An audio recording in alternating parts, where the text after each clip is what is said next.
જય જવાન જય કિસાન મિત્રો હમણાં 2-4 દિવસથી આ બીમારીને લીધે વિડીયો નથી મૂકાણો. શરદી ઉધરસ તાવ તૂટ કળતર એવું બહુ થઈ ગયું હતું. તો રેગ્યુલર જે વિડીયોની આતુરતાથી વાઇટ જોતા એ બધાની માફી માગું છું કે તમારી તમન્ના પૂરી 2-5 દી નથી થઈ મારાથી. હવે મિત્રો અત્યારે તો ખેતીનો ધોમધકાર કામ હાલે છે. એક બાજુ મગફળી કાઢવાની, પછી મગફળી વીણવાની, સાફ કરવાની, પછી એની વાહે પાછું શિયાળું પિયત કરવાનું, એવા બધા કામકાજ ચાલુ છે અત્યારે.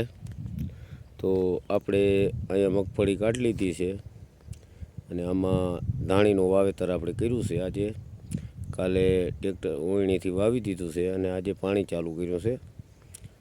હવે વીઘે 3 કિલોની આસપાસ વીઘે બિયારણ વાપર્યું છે અને 20 કિલો ખાતર નાખ્યું. એમાં અમુક એમ કે 3.5 કિલો જોઈએ, અમુક એમ કે 2.5 કિલો જોઈએ. આપણે 3 કિલા કર્યું છે મિત્રો.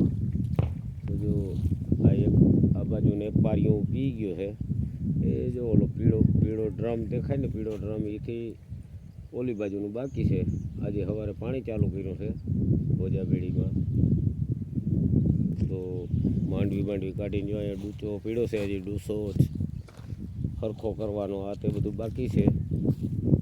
પણ હવે થોડુંક મજૂરનો અભાવ, કામનો અભાવ, એટલે પોતાતું નથી કામમાં, એટલે બધું બાકી છે. ઓલી સાઈડ હજી મગફળી વીણવાની થોડી ઘણી બાકી છે.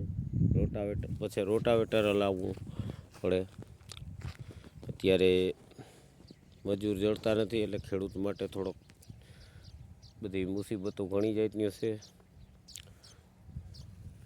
પછી ડૂચો હોય જેમ તેમ, તેથી ઓપનર આવ્યું તેથી જેમ તેમ થયો એમને ઢગલો કરી દીધો, કાંઈ હરખું કરાણું નથી.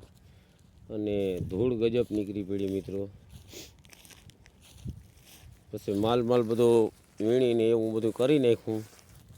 તો આમાં હજી દોડવા રહી ગયા છે. આ ધૂળ એટલી બધી અહીંયા નીકળી છે, એટલી ધૂળ વાં છે.